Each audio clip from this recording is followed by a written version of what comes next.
Youth power. Power. Youth power. Power. Wiper viva. Viva. Wiper viva. Viva. Greetings, ladies and gentlemen. Today, this is part of the Young Wiper Democrats.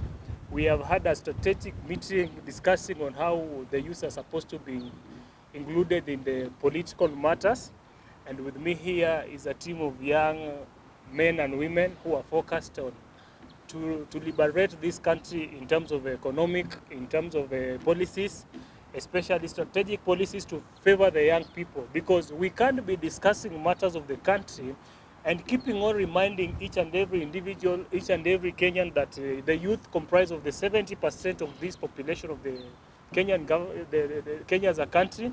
But when you look at the budget allocation, the youth are only recognized with 30%, of which these 30% are not even given unto them. That has been part of the discussion.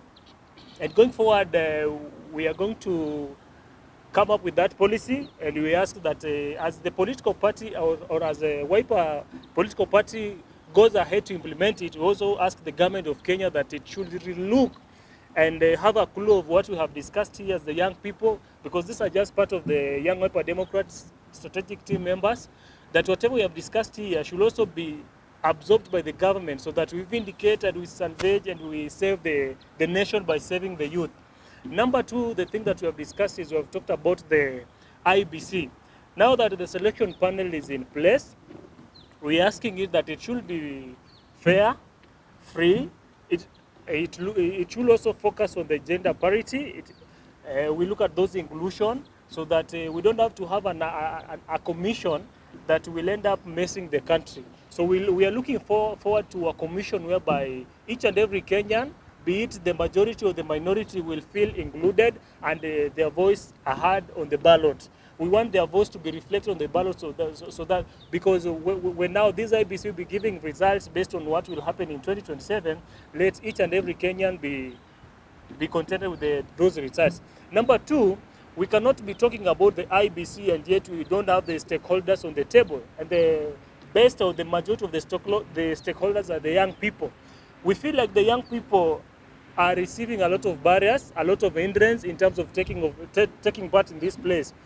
Why are we having an identity card as a Kenyan, and then at the same time you're asking the government to register them as voters? Me, according to us, or according to what we have discussed, is that going forward, we're asking the government that you should be recognized as a Kenyan just by having an ID card, and that one should be a leeway for you to vote, to qualify as a voter. Not necessarily to be given these barriers of being registered as a voter, yet the IBC officers are not even in place. So those are the recommendations. I want to invite my SG to finalize. Thank you. Greetings. I would like to emphasize on the issue of the issuance of the IDs and the registration of voters. I believe that Mr. Ruto, our president, wherever he is doing this intentionally. And as young people of this country, we demand that the registration and the registration and the IBC must be in place to help these young people who are even at the age of 18 and they have not had these IDs, they have not registered. We need them to be registered as voters. But we know that at a low turnout, when it comes to voting, it always favors the ruling government. So we believe that this is intentional in the Kenya Kwanza government to make sure that these Gen Zs who are willing to send this government home, they will not register as voters. So today, we stand here to speak on behalf of more than 10 million Kenya young people in this country, that they need to be registered whether they like it or not, and this government must be sent home by these young people. So we are not here to play games. And the issue of IBC has been there.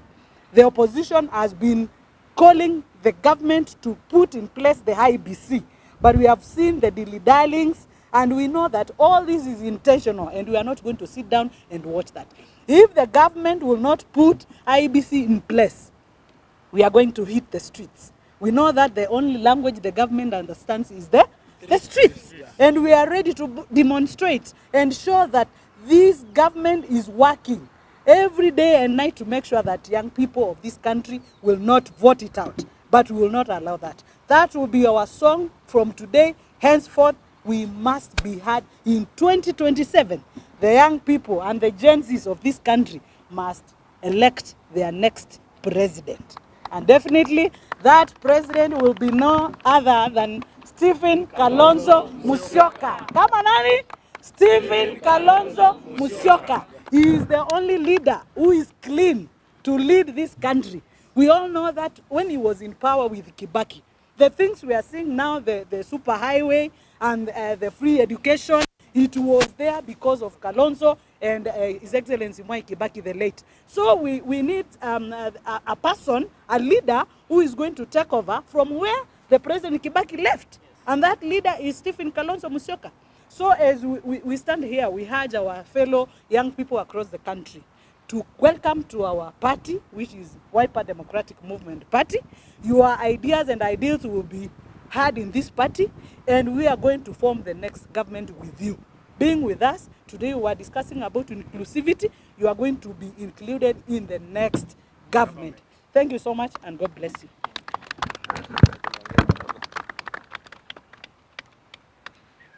Comrades, power. Ladies and gentlemen, greetings. Today I want to express myself in a very humble way. When a woman in a village, in case his husband dies and the woman has big buttocks, the neighbors rush to arrange the burial of the bereaved family. Comrades, power. Today I want to tell Odinga that while you are away, they were planning for the burial. And now you are back. Please, Odinga, help us liberate this country. There are very many escalating issues that we can address while we are together. But once you divide this nation and support Kasongo, Odinga, we are done. When men gather in a village, they don't gather because they are angry. They gather to speak about issues.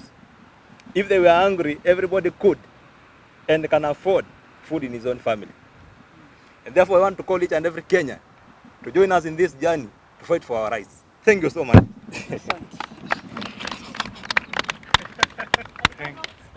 This afternoon, we are gathered here as young Wiper Democrats, representing millions of youth who belong to this movement.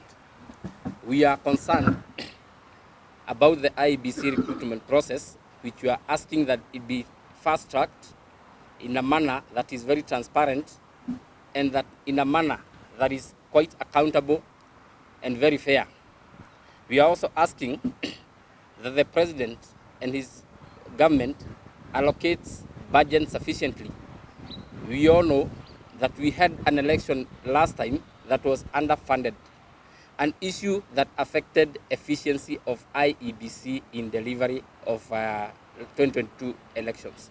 So we are asking that the President fast-tracks this process of recruitment, and we are also inviting our young people to be part of this movement to ensure that the team that will be in place, we are satisfied with the team and it is up equal to that task.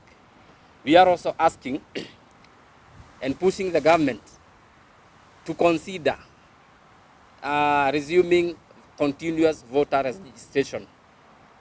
By closing the continuous voter registration, this government has ensured that they have suppressed the number of youth who want to participate in 2027 elections.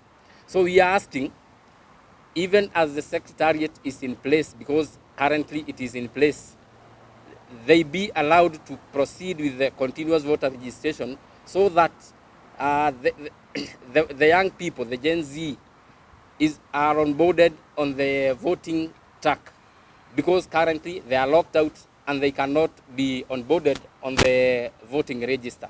Number 3, the audit of the voter register be done immediately, because even before we resume mass voter registration, we are aware that thousands of people who are dead are still in the voter register, and we are asking that they be removed immediately and that the register be cleaned. Thank you. Vijana power. Vijana power. Vijana ria. Vijana ria. Vijana via. We are not going to buy fear. Thank you.